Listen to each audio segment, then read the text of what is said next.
I think one thing that I really worry about is that a lot of America's strength comes from our science, our research, our innovation, right? And that is undergirded by academic freedom, right? The way that we have as a nation progressed so fast in so many ways is because we have freedom of researchers to investigate and tell the truth about their findings, right? And Louisiana has major problems, major environmental problems. We are high on lists in terms of pollution, low on lists in terms of health. We have a lot of work to do to make sure this state is healthy and productive and good for its citizens. And it is going to be very hard to do that if we cannot trust what's coming out of our research institutions. And so things like this where we think that there's been free speech retaliation against researchers and a degradation of academic freedom is a real corrosive problem for the future. And I hope it turns around.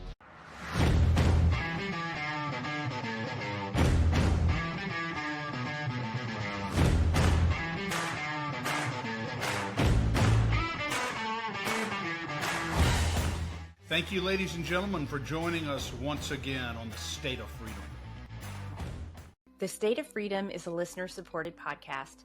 We're committed to pursuing the truth about policymaking, decisions, and situations in Louisiana and at the national level that stand to impact our freedoms. Please become a monthly supporter of the State of Freedom at freedomstate.us as we continue to expand the voice of liberty across Louisiana and beyond.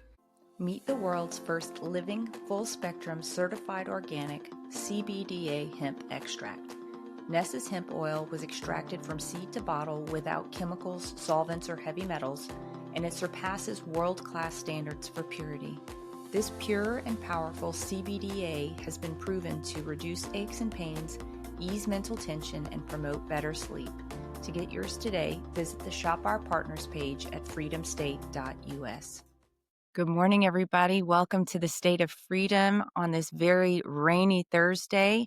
We are grounded here in faith in the Constitution, and we are committed to giving voice to the truth, living with courage, and taking action. It is Thursday, December 4th at 10 a.m. Central, and I'm Danielle Walker. I'm joined by my good friend and co-host, the watchdog in chief of Louisiana Citizen Advocacy Group, Chris Alexander, and we are coming to you live on Voice of the People, USA TV and radio network on Rumble, X, YouTube, Facebook, and you can always catch us on our audio-only platforms like Spotify and Apple Podcasts later. Well, let me bring our guest forward. Joining us today is our returning guest, William Most. Welcome, William. He is the attorney, the New Orleans attorney you may remember who brought the case against Secretary of State Nancy Landry on the proposed constitutional amendment 2 that did fail, thankfully. And he is back with us today to talk about his client, Dr. Fereshteh Emami, a chemistry professor at Southeastern Louisiana University who was researching pollutants in Lake Maurepas, and when she reported her findings publicly on the alarmingly toxic levels of pollution in the lake, she was quickly pulled from the research project by the university. What treachery that is. I think a lot of you probably saw that in the news. Welcome to the show, William. Thanks for having me back, Danielle. Yeah, it's our pleasure. Yes, well, sir. let me read the scripture of the day before we get started. It's particularly relevant today. It is Ecclesiastes chapter 1, verse 18, and it says, "In much wisdom there is much grief, and increasing knowledge results in increasing pain." And I thought that was so appropriate for today. The Lord led me to that. And as you may know, Ecclesiastes was written by Solomon, who was the wisest man who ever lived when he was king of Israel. And many of you know the story. God granted him wisdom and every blessing because his heart was to have wisdom so he could lead the people of the nation well. What he is expressing here is what a lot of people who have awakened feel in low moments, that in much wisdom there is much grief, and in increasing knowledge results in increasing pain. Why? Because we can see that things are wrong. We can see how things should be, and we're not always in a position to make the changes to make those things right. Because sometimes people don't appreciate us saying the truth. Perhaps it goes against their interests or offends them because of personal decisions that they've already made. Or we can see people making decisions that are based on lies and they won't listen to us, so we can't help them. It's painful. And Solomon's words were really speaking to me this morning because it's a reminder that there is a burden that comes along with pursuing and knowing the truth and doing everything in our, it's not something though that should stop us from pursuing the truth and doing everything in our power to make things right. But it is an honest acknowledgement that knowing the truth is not always a path of roses, and speaking the truth will not always result in resounding applause. Danielle, only you would be able to draw a scripture that appears largely to be coincidental, but which applies directly to Dr. Fereshteh Emami. I'm going to give God the credit on that one, Chris. I couldn't have done Well, that. well, you're the one who keeps the line open. But anyway, so absolutely appropriate that that would be the scripture of today for reasons that we'll get into. As you said, William Most is accomplished constitutional lawyer who, you will recall, I know we're not here to talk about this today, but his involvement and legal expertise in Constitutional Amendment 2 and defeating it back in March was absolutely decisive in that defeat, when the entire Republican establishment in Louisiana pulls out all the stops to get something passed. And indeed they did. And yet it was defeated in large part, significant part, because of our guests' efforts. So God bless William Most, and welcome to the show today, William. Thank you, Chris, and thank you for your kind words. I feel very privileged to have been able to represent amazing advocates and researchers and truth tellers across Louisiana. And we're so happy and grateful that you're there. Let's get right into this, William. Dr. Fereshteh Emami, as Danielle alluded to, terminated, removed from a major research project to study the environmental condition of Lake Maurepas and that area based upon her findings. Tell us about why Dr. Fereshteh Emami came to see you. Yeah. So it's a great question because, normally the findings of an associate professor of chemistry at a state university might not be the topic of your show, right? Right. But it is an important topic here because it implicates what happened to her, implicates core questions of the First Amendment, freedom of speech, and academic freedom. And as one of the elements of genius of the founding fathers of America was that they put in core protections into our Constitution, protections for, if you tell the truth, the government is limited in its power to shut you out, right? The government is limited in its power, or should be limited in its power, for retaliating against people for telling the truth about the world. And unfortunately, Dr. Amami is someone who we now have very strong evidence was retaliated against for telling the truth about her scientific findings about pollution in Lake Maurepas. And I can get more into the details if you like. Yeah. Let me ask you a quick follow-up here just to clarify for our listeners. And the reason why, William, the government itself is implicated in this violation of Dr. Emami's speech rights is because they're a public government-funded institution. If this was done by a private institution, you might not be sitting here right now, correct? That's right. So certain universities are private institutions like Tulane or certain other universities, but other state universities are public entities. So LSU is part of the state government. Southeastern Louisiana University is part of the state government.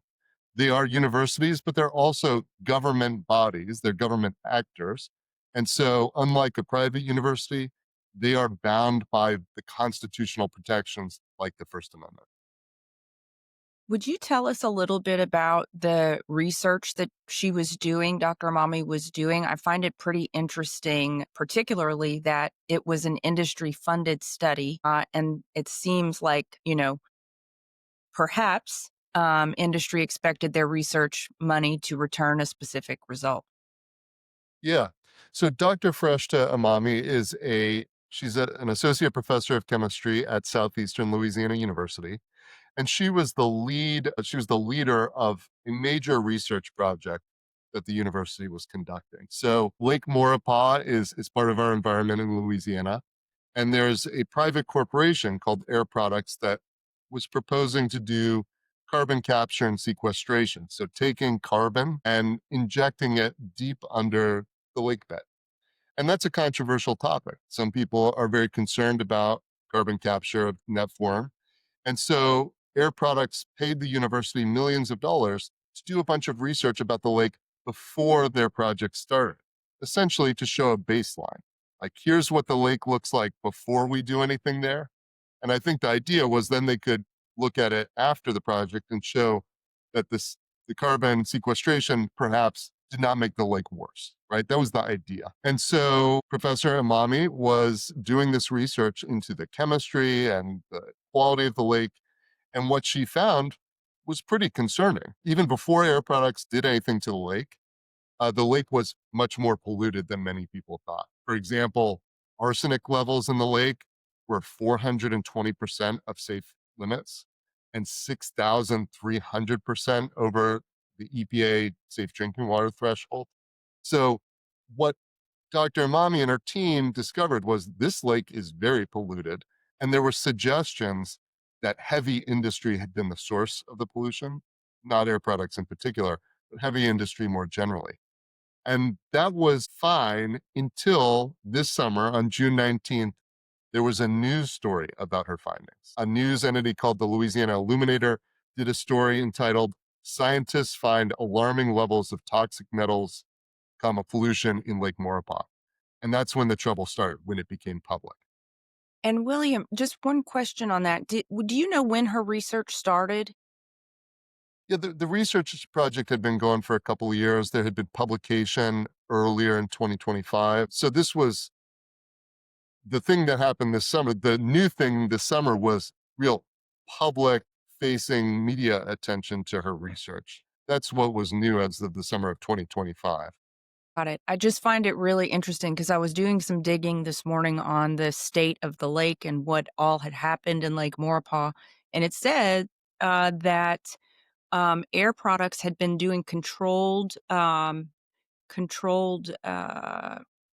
detonations underneath the water to do seismic testing, and that itself could have released plenty of toxins into the lakes.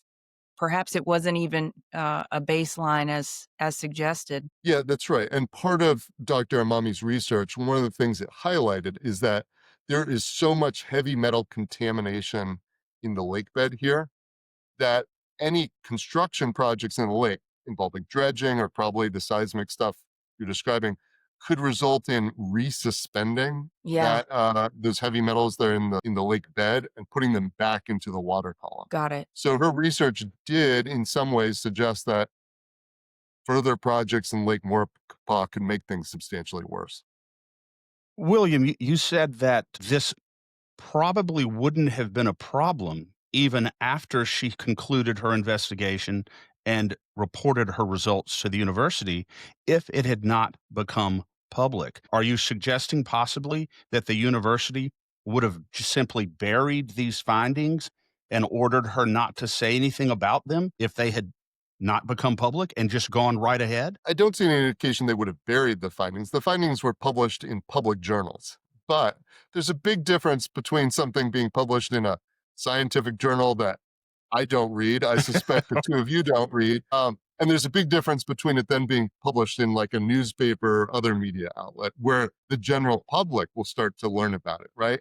So I don't think that there was going to be a burying of the research, but certainly we have, and we can get more into this, we got the text messages, the emails from university administrators showing that as soon as this became public in the media, there were immediate steps to take action against Dr. Emami. Yeah. I was telling Danielle, William, that, in the law, and I'm sure that this will come as no surprise to you, that, they will probably attempt on some level in defending the matter to call into question Dr. Emami's credibility to some degree or another. Is there anything about her investigation, her processes, or even her background that would suggest any sort of bias or skewing of otherwise objective scientific findings? None whatsoever. And even the university is not saying there's anything wrong with her research. They are standing by the conclusions of her research because the university is in a complicated position. They are still being paid. The project is still going on, the research project, just without Dr. Emami. And so the university hasn't said there's anything wrong with the science or her findings because they want to keep, well, perhaps because they want to keep getting the money for that research. So, what is the purported basis then of the removal? Yeah. So I became involved once the news story came out, right, in June. And then Dr. Amami was removed from the project in July. At first, no explanation given. She was just sent an email saying you're removed from, with a letter saying you're removed from the project. No explanation. That's when I got involved. And at first, we didn't know for sure what was the reason for her removal. A little while later, the university put out a statement saying a number of things, but the gist of it was that Dr. Amami wasn't pushing the project forward fast enough. And we knew that wasn't the real reason because if you want to accelerate a project, you don't summarily remove the leader off the project with no one to replace them, right? Right. Everyone knows if you want a project to go fast, you don't take away the leader without anybody to step in. Especially if you want to keep getting the money. Right, right. So what we did is we used one of the most effective tools that you and I have to uncover the truth, which is Louisiana's public records law. And because the university is a public entity, we have a right to get public records. And so we got more than 1,000 pages of documents, emails, text messages, and putting those together told us the story. And what the story was that on June 19th, the article came out about Dr. Amami's research. Immediately thereafter, university officials came up with a plan to remove her. And we know this because the very next day, there's a text message saying, quote, there is a plan for Fereshta. Within 5 days, they had already drafted a job notice to replace her. And then on July 28th, when just before 11 a.m., another reporter was asking more questions about this. Within 2 hours, they fired her. That was the last straw. And it was only after they fired her that they realized they had to retroactively come up with a reason for firing her. And so you can see in the emails what looks like them trying to dig up dirt on her and find reasons to fire her after they fired her from the leadership position. It's amazing how quickly a bureaucratic machine can move when it has cause, you know? So the incentive is amazing. Isn't that the truth? How profound that is. It's true. I mean, after one of the articles came out, it appears to have come out a little bit before 5:30 in the morning. By 6 a.m., the university president, President Wainwright, was sending emails to all the people in his top administration, and they've redacted some of the content of that, but it seems very clear that it was connected to Dr. Emami. It's amazing. So we know that they can move quickly if they want to, for No, future no, reference. for future reference, exactly. William, what's the status of the research at this point? Was she replaced, and what happened to her report? Yeah, so she's still a professor at the university. She has tenure, so she hasn't been fired from the university entirely, but she was removed from this leadership of this project, which was the core of her job. This was the core of her academic work, it was the core of her research work, and so her pay has been cut and she's been shifted to other teaching work. The project hypothetically is continuing. I think it had to basically grind to a stop because it didn't have leadership. I don't know the current status of it as of today, but hypothetically, it will continue without Dr. Amami at the helm. There's been indication, William, that, well, I'm just going to tell you what, and this may have been in your press release, I'm not sure, but it really, really raised my red flags when it's talked about organizations, for First Amendment free speech organizations, that wrote letters to Southeastern earlier this year in response to this about free speech problems with the university's treatment of professors. Does that suggest that there is a broader pattern of this type of behavior at Southeastern? Yes, I think so. So even before all this stuff with Dr. Amami, There were also concerning First Amendment issues related to another professor, Professor Dane Sherman. And so there's a group called FIRE, the Foundation for Individual Rights and Expression, which is probably the foremost nonprofit that deals with free speech on campuses. They expressed some pretty serious concerns about the university's treatment of Professor Sherman. Also, I've reviewed the university's policies related to social media use by professors, their press policy. It's probably either tied for or the worst in terms of completely flunking the First Amendment. There Wow. are just wildly unconstitutional aspects to some of the university's policies. So this is not a one-off. It seems like this is a university that has major problems with complying with the First Amendment. Wow. That's Wow. incredible. And William, as you represent people who are in civil rights cases, you're a constitutional attorney. I would imagine a lot of pretty interesting things cross your desk. Would you have any reason to believe that what's happening at Southeastern is just a symptom of a larger problem in the Louisiana university system, both in terms of academic integrity and free speech? Yes, I think so. I mean, we have seen, look, I moved to Louisiana 11 years ago. I did not expect to be doing First Amendment work, right? It wasn't on my radar. But I have just over and over again been confronted with wildly unconstitutional actions by government entities, particularly with regard to free speech. So, we represented peaceful protesters and journalists who were violently arrested in Baton Rouge. Indiscriminate arrests of even just journalists taking pictures or recording.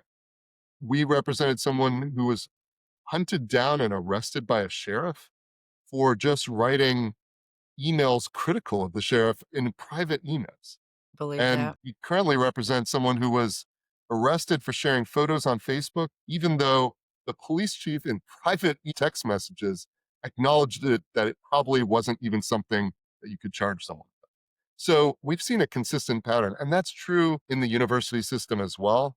I mean, unfortunately, we've seen the governor specifically calling out particular professors and calling for them to be terminated when they criticize him. We've seen other schools threaten professors and teachers with removal for their free speech activities. So I'm sorry to say this is, I think, part of a wider pattern. Yeah. It sounds like this is just really the first crack in the door, and it could reasonably lead to broader litigation and probably should. William, what exactly is Dr. Emami seeking administratively at this point? Because you haven't yet filed suit, and is there a chance that a suit could be precluded here? Yeah. So there's no lawsuit right now. You're correct. What's currently going on is that Southeastern Louisiana University has its own internal process for dealing with problems that professors have, including violations of their academic freedom and their First Amendment rights. So what Dr. Mami has done is she has filed an academic freedom grievance that will be heard at some point by a committee of professors who will then make a recommendation to the university leadership. And that should be interesting because Yeah. there can be witnesses called and testimony taken. And then depending on what the university does, will dictate the next steps. But the core thing that Dr. Amami is asking for is to be returned to her job. This was in many ways a core part of her life's work. And to be ripped away from it just because she was telling the truth about what is actually out there in the world was extremely disturbing to her. Yeah. And so she wants to get back to work. She wants to do her job. And that's the core request. Yeah. It'll be pretty interesting to know how those professors on that panel are chosen. Is there some methodology that you're aware of, or is it kind of a dark secret? Yeah, it's not a dark secret. It's part of the university's bureaucracy, and there's already a standing committee that's already been selected, or people have volunteered to be on. They don't currently have a chair because their chair is out on leave, and so there's going to be a process for selecting the chair of that committee. I get the sense that Was the professors are chair not. involved No, in any research? it's a good question. We don't know who the chair is. I get the sense that no one is chomping at the bit to volunteer to be the chair of this because Yeah. it is not a good look for the university. I Mm-mm. mean, the president of the university is deeply involved in this. And we think we figured out why the university reacted so strongly to this because, and this is not going to surprise you, but it appears to be about money, right? It seems that the university president was very happy that private industry was pouring millions of dollars into the university to do research, to do this sort of baseline research project. And so the university president, was planning to take that show on the road and get a bunch of other private industry actors to put money into the university for research. And it seems like this is an inference, but based on the timing, it seems like there was a concern that Dr. Emami's research, finding the scope of the pollution, potentially pointing to heavy industry as the cause, may have imperiled the president's plans to go get a bunch more money from private industry. And so that's what we think is going on. Yeah. Truth be damned. William, George Washington, said one of my favorite quotes of all time. He said, well, the day the government destroys free speech, like sheep to the slaughter, we shall all be led. So my question to you is this: are you as alarmed as I am that a government organization, which is essentially what it is, could so flippantly sort of prostitute itself at the altar of money and completely disregard and erode a core foundational freedom? It just seems to me, I can't think of anything that is more alarming. Does this alarm you as a matter of principle? Does. And unfortunately, I think the last couple months have been a particularly acute time for retaliation by government against free speech. We've seen kind of a wave of that in recent months. And so I think that this is a unusually acute time for retaliation about speech. And so I do have serious concerns when government bureaucrats feel entitled to shut people down because of the words they say. Yeah, absolutely. It's so true. Do you reasonably expect this based upon everything that Danielle said just a few minutes ago, which strongly suggests some institutional bias here on the part of Southeastern in terms of how this administrative process is going to play out? Do you reasonably expect there to be fairness in this process and objective and reasonable findings that comport both with the Constitution and with justice for your client? Tell you what I hope, okay? I hope that there is. And I hope, look, there is time for the university to do the right thing here. Things can be made right. And I think that if wiser heads prevail, there is an opportunity to do the right thing here. Part of the reason we are using the academic grievance process is because it gives the university an opportunity to make things right. Yeah. And I am hopeful. I may not comment about what I expect, but I will say that I am hopeful that they will do the right thing. And if they don't do the right thing, William, they're bound to know, I'm sure they're getting advice from good lawyers, they're bound to know that, not that this is primarily why you're doing this or why Dr. Fereshta is doing this, but obviously her damages increase exponentially if they continue day by day to perpetuate this lie and this fraud, and you do end up having to file suit possibly in federal court.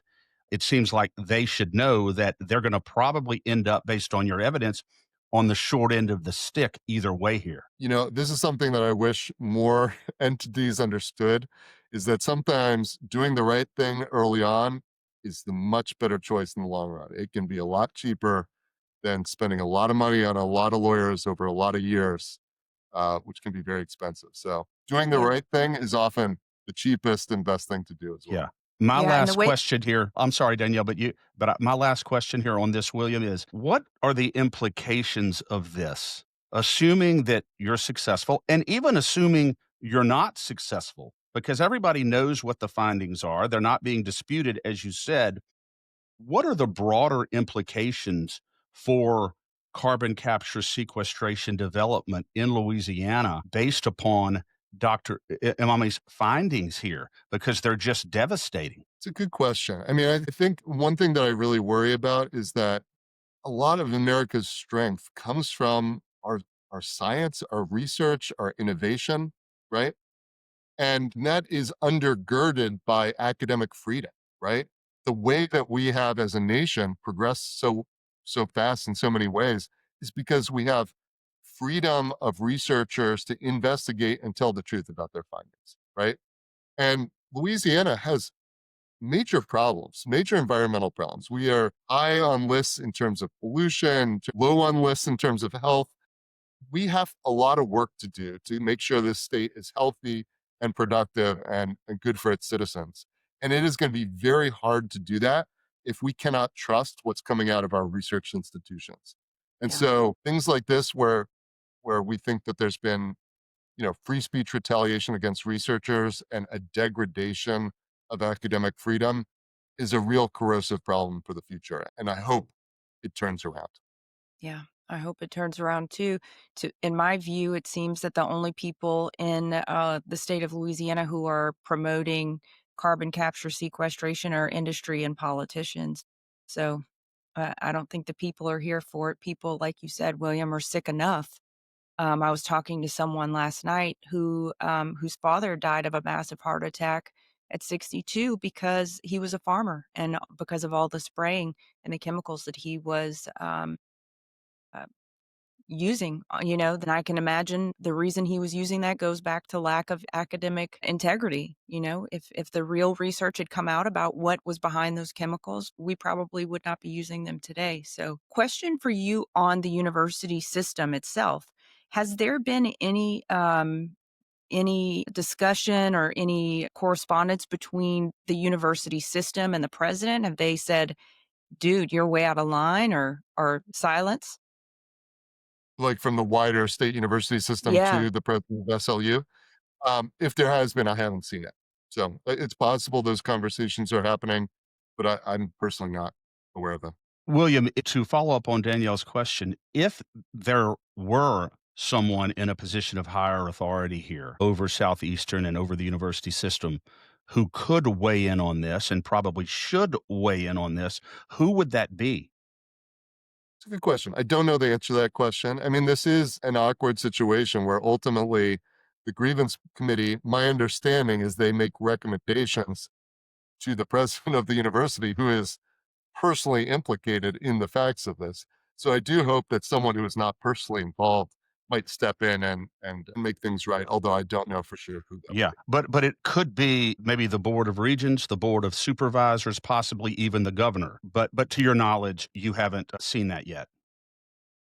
Okay. Let me ask you this final question here, William, or well, a statement, and I want you to respond to it. One of the things that I find so alarming about this, in addition to what's happening to Dr. Emami and the suppression of her core free speech rights, is the consequential suppression of the public's right to know what their government is doing. I mean, I think every Louisiana citizen who believes in government transparency, who believes that all power in government is derived from us, and we can't ensure that we are being governed properly if we don't know what's going on. I'm aggrieved, as all Louisiana citizens should be here, simply because it looks like what they were attempting to do was ultimately prevent the public from engaging in meaningful, transparent self-government, particularly the people in Livingston Parish. Yeah, and that is extremely concerning. And this is probably a conversation for another day, but it was revealed earlier this week by a group of community organizations who have uncovered how the state government, particularly through the Office of Economic Development, has been signing non-disclosure agreements with heavy industry on one side and local government officials like parish council people, school board members, and having them sign non-disclosure agreements so that government officials are literally contractually prohibited from telling their constituents the truth about what's going on in their parishes, It even should including be illegal. I think it is illegal, but it has not yet been challenged as far as I Wow. know in court recently. It was just recently uncovered. So your intuition, Chris, is exactly correct, which is the government is very specifically trying to prevent constituents from knowing the truth about what's happening in the state. Wow. Wow. I'm glad I'm sitting down here. You're going to be I'm busy, William. You're going to be busy. Yeah. Yes. Yeah, we do wanna continue this conversation, William. I wanna follow that wherever it leads. But in the meantime, how can people support Dr. Emami? Would it be helpful for people to call the administration, donors to Southeastern to call the president and say, "You're on notice"? Look, I certainly think so. These are entities that might be open to persuasion, right? And when they understand that what they did to try and silence Dr. Amami is not working, and that people are very understandably aggrieved at the idea that their university, maybe their alma mater, maybe in their community, is trying to suppress free speech like this, I think that could make a difference. And I Yeah. certainly wouldn't discourage anyone from doing it. And William, it goes beyond the specific issue of carbon capture sequestration. It goes, as we said, to the heart of transparency in government. So I think we're going to take your advice, and I think LCAG, our organization, is going to do a formal call to action on this directly to the people involved in making this decision. And I'll reach out to you to get the specific recipients, the people who should be receiving that call to action. And believe me, we will get them out. Thank you, Chris. Yeah. Well, William, most, I don't say this about too many people, but, most people probably have to take adulterants to ascend to the level of intellectual facility where you reside. So thank you for talking slow for us here. And thank you for being, just a great scholar and a great guardian of our core freedoms in Louisiana and in the country. And, God bless you, sir, going forward. Well, thank you, Chris. Whether I deserve those kind words or not, I appreciate them. Believe me, I know what I'm talking about, sir. Thank you, William. It's great to see you. We'll be seeing you back here soon. Thanks, Danielle. Chris, I mean, it seems like we have not just kicked a hornet's nest on carbon capture. There's so many facets to this thing. We've been looking at carbon capture, looking at eminent domain, looking at how industry seems to be running roughshod over our politicians, or if our politicians are just, mere putty in the hands of industry. It seems like there's no end to this. Dr. Amami's work is it's amazing. What I loved about what he said is that her work's not actually being called into question. It's they fired her to deal with a problem. Yes, and they don't want a sock to be stuffed into their money pipeline, so it can't get there anymore. Danielle, I can't tell you how absolutely disturbing this is on so many levels. And if this is properly circulated to the public, what is really happening here, I think it should be the death knell of carbon capture sequestration in The Louisiana. picture is so big. The picture is sprawling, right? I mean, we see what they're doing. Chris, we've listened firsthand to how industry has spoken to police juries and fed them a lot of lies or promises that may or may not be kept. The industry is saying there's no reason to believe that anything we're going to do is going to be toxic, and look at what we're finding here. It was Gary Musgrove and Colonel Guillory who came on and talked about the threat to our aquifer. Well, if Lake Maurepas has been surfacing toxins with just some seismic studies, what do you think it's going to happen whenever they shove carbon dioxide, pressurized carbon dioxide, beneath the surface? Exactly. Exactly, Danielle. And let's not forget that this entire research project at USL was funded by the biggest hustler of this scam, this carbon capture sequestration scam in Louisiana, Air Products. And while, as William said, there's no direct evidence that Air Products influenced the adverse decision against the professor, there is absolutely no shock to be had if we find out that they were, because there is so much of our money on the line here. And it appears that both they and USL were more than willing to prostitute themselves at the altar of their own enrichment and completely desecrate core constitutional freedoms in Louisiana. And if that is consistent with the pattern and practice of industry as it relates to carbon capture sequestration, then like I said, this should be the death knell of carbon capture sequestration in Louisiana, and Louisiana citizens should reflexively just not believe anything. Look, they basically either by commission or omission here, directly tried to keep citizens of Livingston Parish and the citizens of Louisiana from knowing exactly what is in Lake Maurepas, because they wanted to go forward with these carbon capture sequestration projects. And if that's the case, if they're willing to lie by omission or commission to be able to do this, what else are they lying to us about? What other projects will they lie to us about? And what about carbon capture sequestration generally are they lying to us about? So I am this is a massively important issue involving Dr. Emami. And, I'm so thankful that William was here. And maybe at some point when, and we did not ask William about this, but you had mentioned possibly before the show that maybe there is some kind of a non-disclosure agreement or something that prevents Dr. Emami from coming on herself. But at some point, it would be fabulous to have her on to talk Yeah. maybe even more specifically about the science of her findings. Yeah, it would be. I'm particularly disturbed by the fact, well, Chris, what's beautiful about the fact that this is happening is that it shows us what they're doing, right? If what they were trying to accomplish was completely on the up and up, they would have no reason to silence speech. They would have no reason to try and cover over results that are alarming to the public and detrimental to health and safety.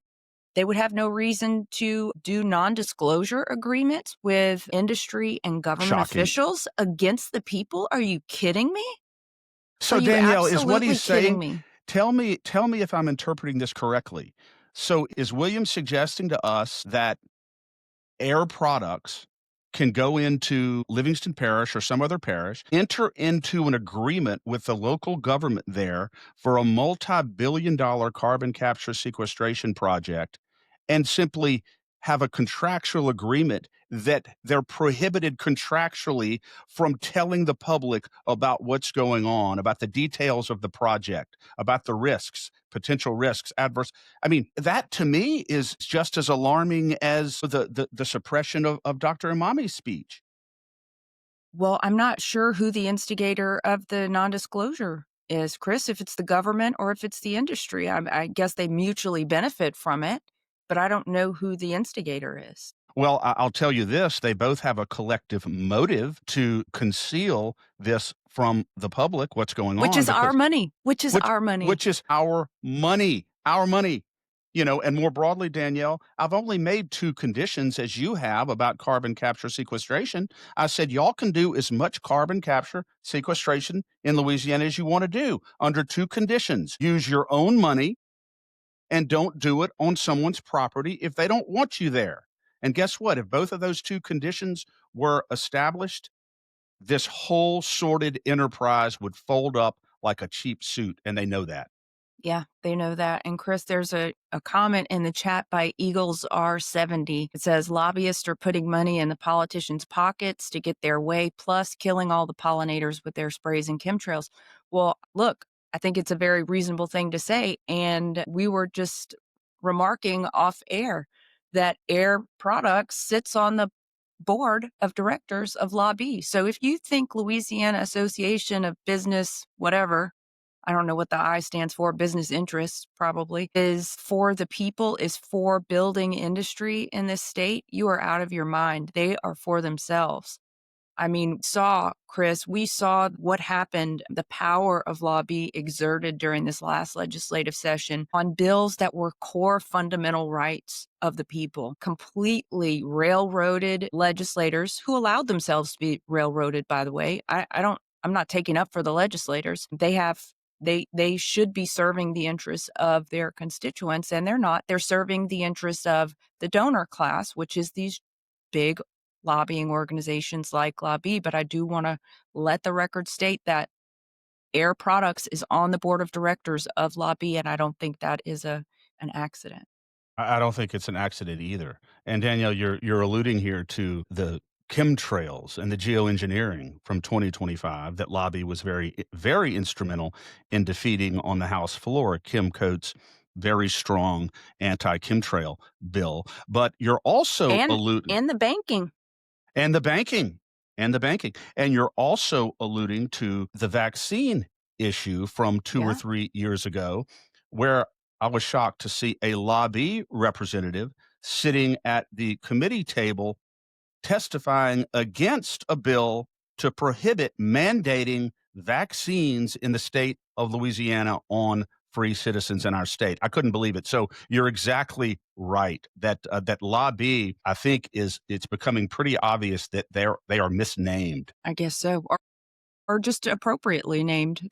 Well, Louisiana They're for the Association of businesses. well, you know what? That's a good point. They are for the businesses, but as you've said, they're delving into things that that certainly suggest that go beyond simply the economic and enterprise interests of business engaged in good in lawful activities. So, Yeah, and you know yeah, what else, Chris, I just wanna mention on that is, there's a lot of concern about some of these big Louisiana Economic Development Board-driven projects, including the Hyundai plant in Ascension that Governor Landry went to the White House to sign the deal for that steel plant. And there's some big concerns that I think the concerns there, if I recall correctly, is the labor conditions that Hyundai has a track record of very poor labor conditions and poor treatment of employees in the state of Alabama. And then we're looking at those big AI data centers in North Louisiana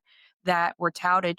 We saw President Trump come out and say Louisiana is going to be the AI center of the world. And I was like, wait a second. That means Louisiana's got to pay for the energy production for these massive data centers whenever we don't have sufficient energy ourselves. But we're going to be the ones paying, fronting the bill to be able to build out the infrastructure for these AI data centers. So I think there's a lot, you think about the way these things look, they look like complete dystopian monstrosities. Who wants that dotting their landscape of the beautiful North Louisiana plains? So exactly. there's a lot of problems here with the way that economic development is being driven in this state. And I'd like to talk to William about that as well. Absolutely. And Danielle, I don't even know that you can call it economic development. I No, mean, how do you that's a smokescreen. You're exactly right, Chris. it is a smokescreen. I mean, because there's no such thing as economic development when an enterprise is being subsidized and paid for with our money. How And is it that employs 4 people. and it employs 4 people. So how is that economic development? How is it economic development in the best Ponzi interest of scheme. yeah, in the best interest of Louisiana citizens when our electricity rates are probably going to increase dramatically when we start paying the electricity bills of these big data centers. I just don't think that you can genuinely call it economic development. I think it's Orwellian speak. Yeah. Yeah, it is. Well, Chris, I don't know if you have anything else on that, but if not, I'll just make one announcement for next week that on Tuesday, Mark Lucas from Veteran Action will be back with us. He hasn't been with us in a while, but he's going to be talking about the state of Veterans Affairs, his organization's perspective on the Seditious Six, and the horrendous attack on those West Virginia National Guard members who were stationed in D.C. That's exciting stuff. I love our guests, Danielle, on the State of Freedom. I love your guests on For the Love of Freedom. And it's just, I just feel very humbled that we are a great portal of truth to citizens across the state and nationally. It's just very, very powerful to have made the commitment that you and I have made on the State of Freedom to devote ourselves unapologetically to the truth.